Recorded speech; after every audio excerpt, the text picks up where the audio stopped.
First things first, it looks like we will definitely get a new interstate bridge. In fact, two of them between Portland and Vancouver. They're side by side. That is a good thing since more than 282,000 vehicles cross the bridges a day. And the oldest of the two was built way back in 1917.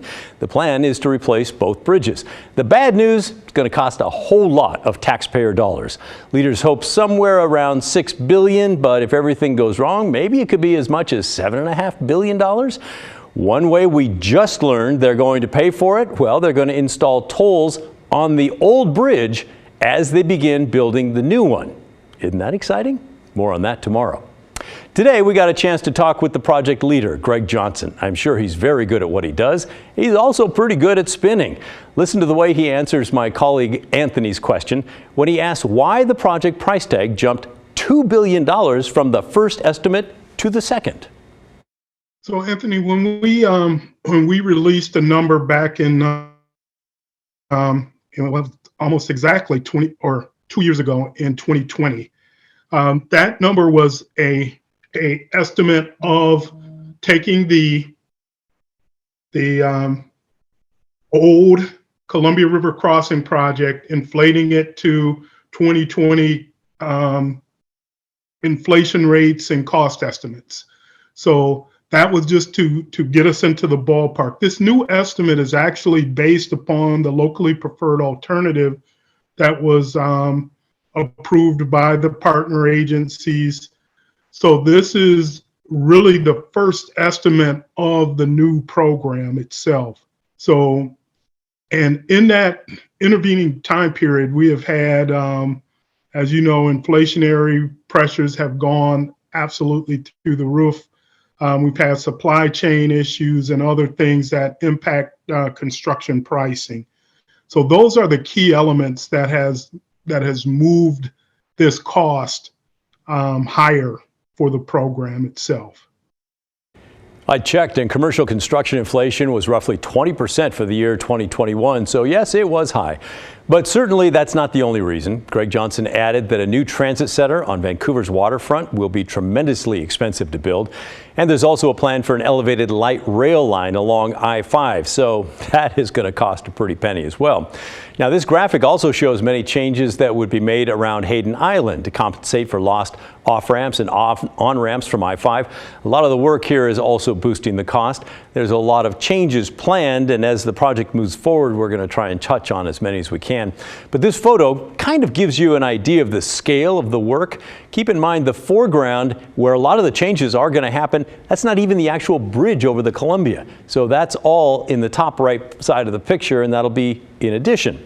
And a word about estimates, by the way. Now, listen, when you gather a bunch of numbers and you say this is how much the bridge replacement's going to cost, that's an estimate. Let's get away from this nonsense of this new number is the first estimates. No, it's not. Your project estimate grew by $2 billion. And by the way, they say it could be as low as $5 billion if everything works out perfectly, which doesn't happen all that often, but maybe. Or as much as $7.5 billion if everything goes to, well, it rhymes with that word, well. Now, assuming the financing comes through, we'll see construction less than 3 years from now. Yes, we are still aiming towards that as our key milestone date is to start construction late 2025. We have a number of early works things that need to be done, such as utility relocation, such as maintaining traffic elements need to be set up before the big work itself starts. So all of those things we'll be looking at sometime in 2025, and the big work on the bridge to start soon thereafter. But before the work can start, there's the thorny issue of who will pay for it. And yes, I can hear you saying it's going to be taxpayers. Guess what? You're right. But the question is, what bucket will it come out of? Project leaders think they can get as much as $2.5 billion from the federal government, and Washington State has committed to pay another $1 billion. Project leaders hope Oregon will pitch in another $1 billion, which leaves about $2 billion for anybody who drives across that bridge. Yes, you're going to have to pay to cross. That lovely toll word is back. How much? No, we're still looking at the rates that were being looked at during the CRC, and that was ranging anywhere from $2 per trip up to $4 per trip. So that's what we're basing our estimate of revenue from tolling. But once again, that final determination is not in our hands.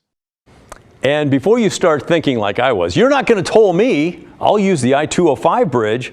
Well, not so fast. ODOT is putting tolling all around the Portland area, and the two groups, the Interstate Bridge folks and ODOT, they're talking to each other. So you can bet ODOT will make it just as expensive to cross the 205 bridge as well. And by the way, again, 15 minutes ago, we learned that ODOT plans to toll the old bridge while the new one is being built. So there you go on that. We're going to have more on that tomorrow, by the way. I can already hear your groans of displeasure. Put those feelings into words and send them to us. You could send happy thoughts too if you want to. The email is thestory@kgw.com or call and leave a voicemail. Our phone number is 503-226-5090.